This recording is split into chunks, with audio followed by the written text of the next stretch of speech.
Banyak orang yang mendaftar menjadi pengikut Dajjal, maka Dajjal disebut dengan gelar Al-Masih Ad-Dajjal, karena dia akan menghapuskan keimanan. Nah, lawannya Dajjal siapa? Al-Masih Al-Mau'ud, Al-Masih yang dijanjikan. Siapa? Isa bin Maryam. Itu lawannya nanti. Umar sempat izin sama Nabi, ya Rasul, kalau Dajjal muncul, izinkan saya menghunus pedang melawan Dajjal. Kata Nabi, kamu tidak akan bisa mengalahkan Dajjal. Enggak akan bisa. Mau sahabat apapun enggak bisa. Cuman satu yang bisa mengalahkan Dajjal, yakni Nabi Isa Al-Masih alaihi salam. Isa bin Maryam, Isa bin Maryam. Itu yang bisa mengalahkannya. Dan ini perkara iman, wajib kita meyakininya. Jadi yakin bahwasanya Dajjal akan ada, itu perkara iman. Yakin bahwasanya Nabi Isa lah yang mengalahkan Dajjal, itu perkara iman, pasti terjadi. Makanya sering saya sampaikan begini, Yahudi Israel nggak mungkin kalah oleh kita.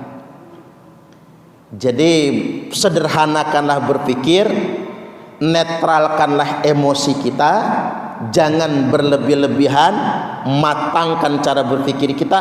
Israel nggak mungkin kalah, karena kalau Israel kalah, kiamat bu, nggak lama lagi.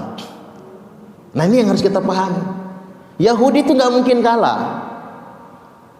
Makanya bagus ibu-ibu sudah matang emosinya. Saya nggak kebayang anak-anak muda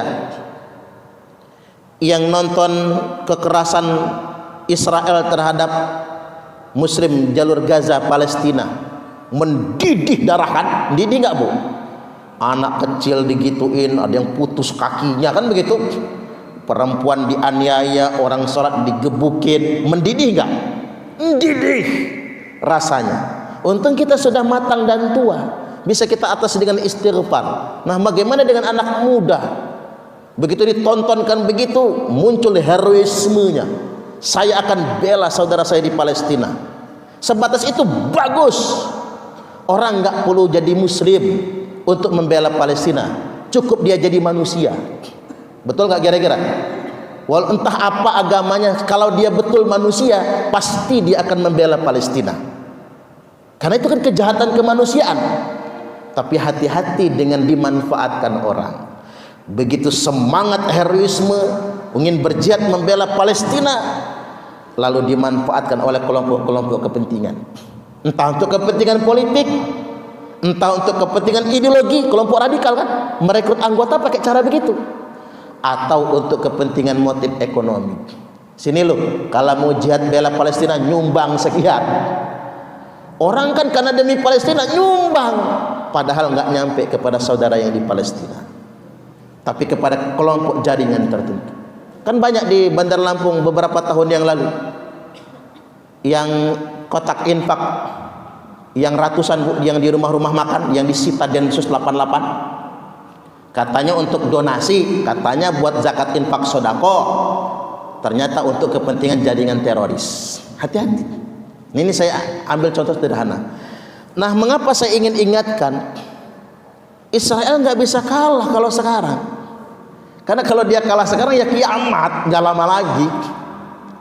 Nah, ini yang membuat kita harus berpikir bijak, berpikir normal. Kita peduli wajib, solidaritas harus. Itulah mengapa negara kita tidak pernah mendukung Israel kan.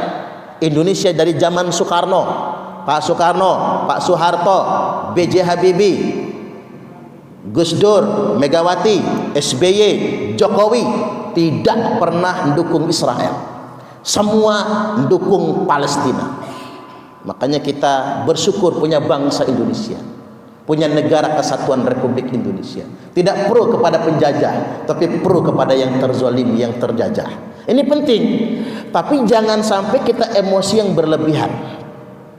Karena memang Israel nggak mungkin kalah, itu takdir.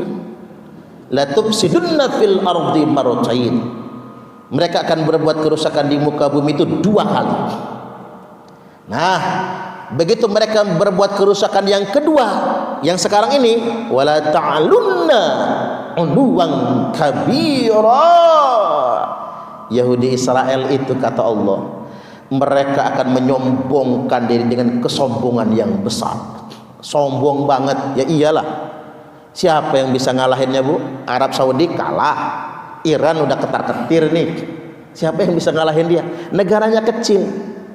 Tapi negara Arab tuh nggak ada yang berani secara langsung. Yang paling berani cuman Iran kan sekarang ini berkonfrontasi kepada Israel. Mereka akan betul-betul menyombongkan diri.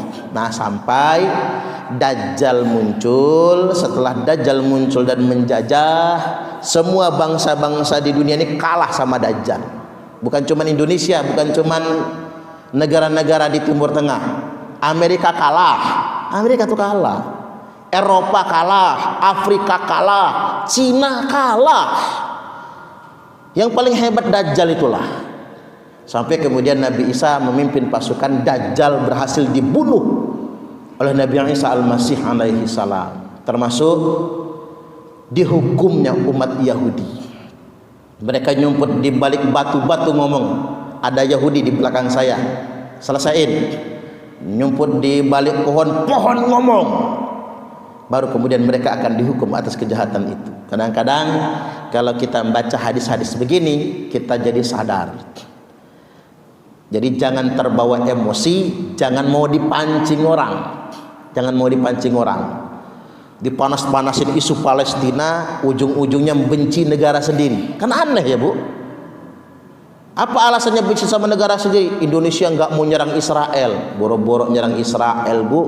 Kita ngurusin OPM aja repot, bukan main. Iya nggak kira-kira? Boro-boro, remek-remek kita mau nyerang negara orang. Ya kita harus berpikir normal. Jadi yang bisa dilakukan oleh bangsa Indonesia hari ini, negara Indonesia hari ini, bukan nyerang Israel, nggak mampu kita. Yang bisa kita lakukan hari ini apa? Bantuan kemanusiaan, ngirim makanan, ngirim obat-obatan, bikin rumah sakit, bikin sekolah di Palestina. Itulah yang bisa kita kerjakan hari ini.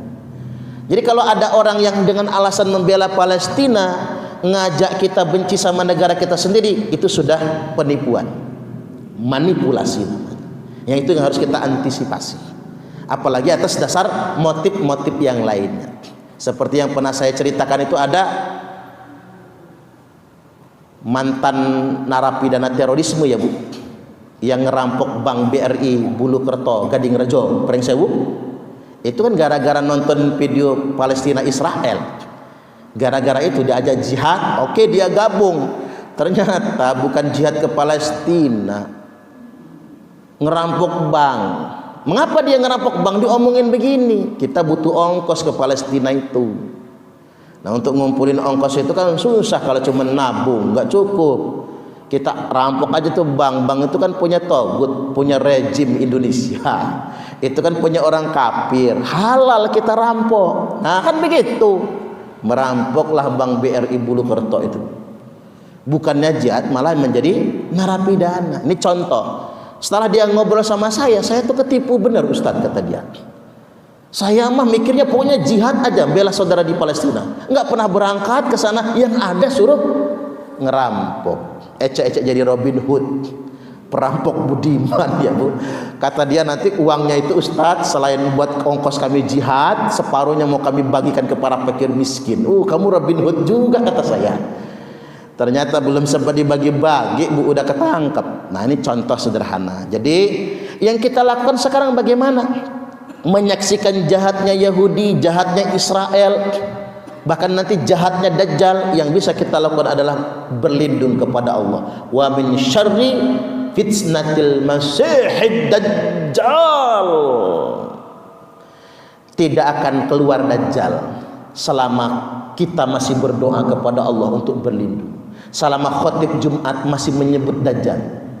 Makanya saya, Bu, setiap Jumat kalau khutbah, doa saya di khutbah kedua itu selalu wa min syarri fitnatil masihid Dajjal. Itu selalu saya sebut doa ini di khutbah saya. Mengapa? Saya takut betul Dajjal muncul di zaman kita. Woi gimana Bu kalau nggak makan? Berminggu-minggu kita nggak makan. Tiba-tiba Dajjal datang ke rumah saya, Suparman keluar, ini ada pecel lele. Nah, kena sama es cendol misalnya. Hilang iman Bu. Saya mah nggak mau ngukur orang, ngukur diri saya. Emang sanggup saya selamat dari fitnahnya Dajjal? Makanya itulah perkara yang paling dikhawatirkan oleh Nabi ketika umatnya terlena dengan fitnah Dajjal.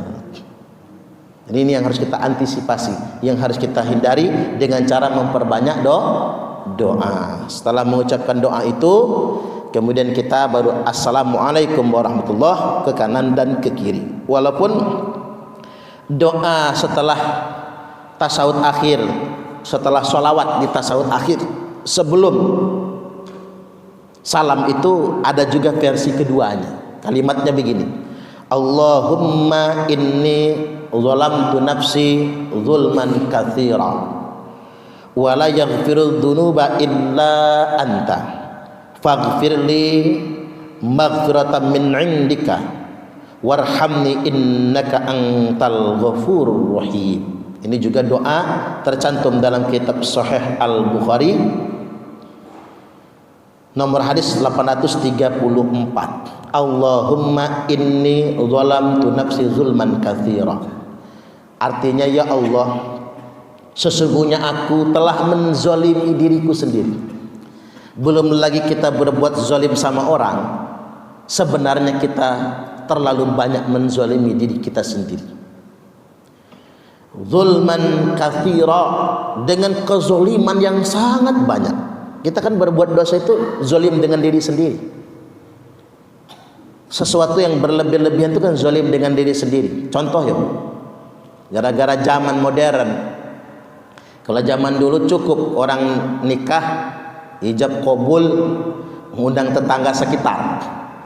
Gara-gara zaman modern harus pakai taruh 70 unit umpama ya, harus pakai puade, harus pakai hiasan, balon-balon, bunga-bunga. Ada yang gengsi pakai bunga plastik, bunga beneran, kan begitu. Banyak pernak-pernik yang akhirnya bengkak, modal cuma 50 juta, habis pesta 250 juta. Itu apa namanya? Menzolimi diri sendiri. Nah banyak, dalam hal apapun kita berlebih-lebihan. Berbuat dosa itu menzolimi diri sendiri. Nonton seharian, menzolimi diri sendiri.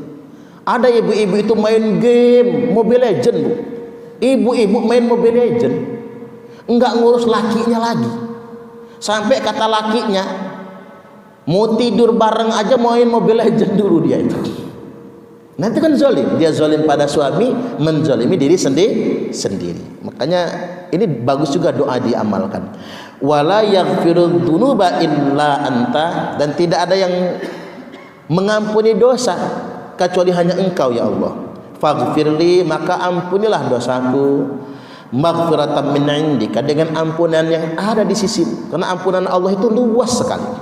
Warhamni, dan rahmatilah aku, innaka antal ghafurur rahim, sesungguhnya Engkau Maha Pengampun lagi Maha Penyayang. Ini juga kita bisa bacakan. Selanjutnya ada versi yang ketiga, Allahumma gfirli ma qaddamtu wa ma akhartu wa ma asrartu wa ma a'lantu wa ma asraftu. Ini ya Allah, ampunilah dosa-dosaku, dosa-dosaku yang telah lalu, dosa-dosaku yang kemudian, wa ma asrartu, dosa-dosaku yang kusembunyikan, wa ma a'lantu, yang aku tampakkan. Kan dosa itu banyak yang nampak atau banyak yang tersembunyi Bapak Ibu? Ya tersembunyi ya. Apalagi dosa ustaz Bu, banyak yang nyumput dosanya. Karena kalau ustaz ketahuan semua dosanya, nggak ada lagi yang mau dengerin ceramahnya nanti. Itulah mengapa salah satu pelajaran agama yang diajarkan oleh seorang penyampai adalah semua orang berdosa. Jadi jangan sampai ada klaim orang suci, nggak ada. Ketika orang mengklaim dirinya suci, saya suci, wajib diikuti, itu sudah sesat dan menyesatkan. Manusia ditakdirkan tidak suci kecuali yang disucikan oleh Allah, dan yang disucikan oleh Allah cuma Nabi maksum soalnya. Kalau kita enggak maksum. Kemudian yang berikutnya wa ma asraftu, apa yang berlebih-lebihan. Nah, wa ma asraftu ini, kita ini banyak dosa itu karena sesuatu yang berlebih-lebihan, sesuatu yang melampaui batas. Wa ma anta a'lamu bihi minni, termasuk dosa-dosa yang hanya engkau saja yang lebih tahu ya Allah ketimbang saya. Nah, kita ini ada dosa, Bu. Kita sendiri enggak nyangka kalau itu dosa, enggak pernah terpikirkan oleh kita kalau itu dosa. Tapi engkau yang lebih tahu kalau itu dosa daripada aku. Kita nyebut sedemikian rupa. Antal muqaddimu wa antal muakhir, la ilaha illa anta. Engkau yang paling awal dan tidak ada yang lebih awal daripada engkau, dan engkau yang paling akhir, tidak ada lagi yang lebih akhir daripada engkau. Makanya Allah itu yang awal dan tidak ada permulaan. Allah itu awal, Bu, tidak ada permulaan. Allah itu akhir, tidak berpenghabisan. Ngerti nggak kira-kira? Kalau awal saja, yang paling awal masuk masjid ini tadi siapa? Ingat nggak, Bu? Siapa yang pertama kali masuk mau pengajian tadi? Bu siapa? Oh, ibu ya, di paling belakang. Nah, ketika beliau dikatakan paling awal datang pengajian Aisyah, tapi maaf Bu, nggak ada hadiahnya ya, cuma nanya aja saya, cuma nanya aja. Paling awal masuk ke masjid pengajian Aisyah, pasti bisa kita tanya lagi, jam berapa? Jam 1 kah? Jam 12 kah? Jadi apa yang kita katakan awal itu ada permulaan. Tetapi Allah itu awal tanpa permulaan. Jadi jangan pernah bertanya tahun berapa Tuhan ada ya. Jangan tanya begitu, Bu. Musyrik kita, Bu, kafir.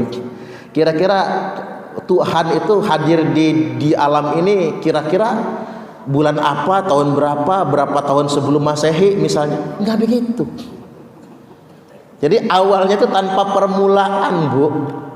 Akhirnya tak berpenghabisan. Itulah Allah Azza wa Jalla. Itulah mengapa kita orang muslim enggak berani mempersonifikasikan Tuhan. Enggak berani. Itu bahasanya ketinggian ya. Enggak berani memberikan gambar Tuhan itu seperti manusia. Enggak berani.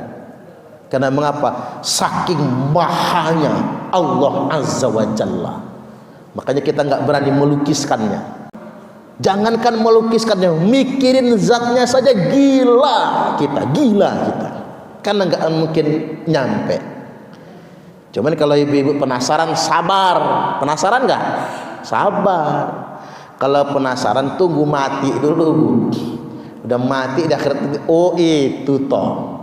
Makanya Nabi tidak berani membicarakan zatnya Allah. Jadi sekali lagi, Allahumma gfirli ma qaddamtu wa ma akhartu wa ma asrartu wa ma a'lantu wa ma asraftu wa ma anta a'lamu bihi minni antal muqaddimu wa antal muakhir, la ilaha illa anta. Sahih Muslim 771. Ini juga doa yang dibaca oleh Nabi sebelum salam, setelah sholawat pada duduk tasyahud akhir.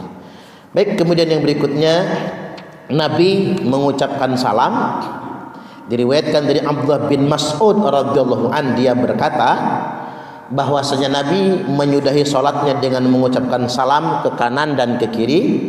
Anin Nabi sallallahu alaihi wasallam annahu kana yusallimu an yaminihi wa an yasarihi.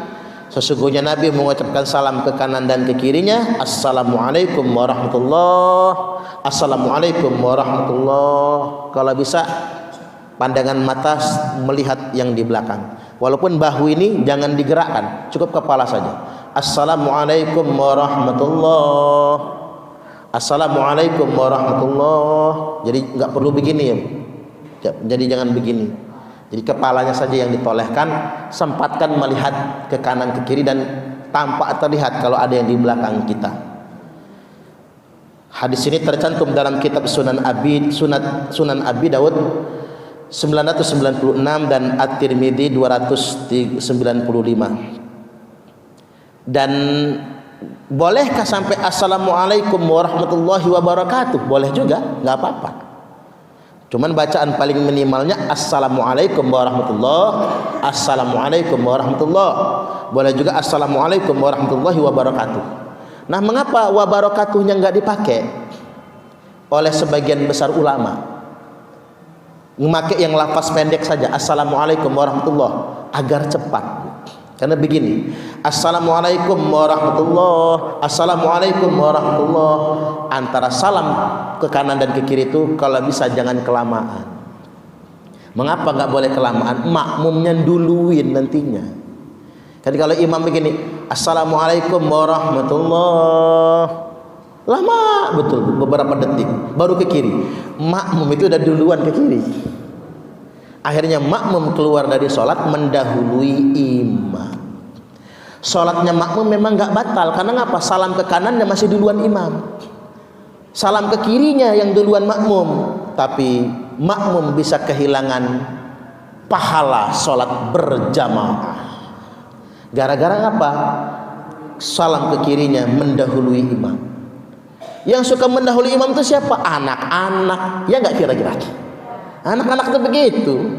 Belum selesai imam udah duluan dia ke kiri, itu anak-anak. Ya, kalau orang tua jangan sampai kayak anak-anak. Makanya disunnahkan setelah salam ke kanan langsung ke kiri. Assalamualaikum warahmatullah, assalamualaikum warahmatullah. Itu. Jadi enggak pakai wabarakatuh agar nyambung ke salam ke kiri tersebut. Itu maksudnya. Baik, sampai di sini kita buka dulu tanya jawab. Saya persilahkan.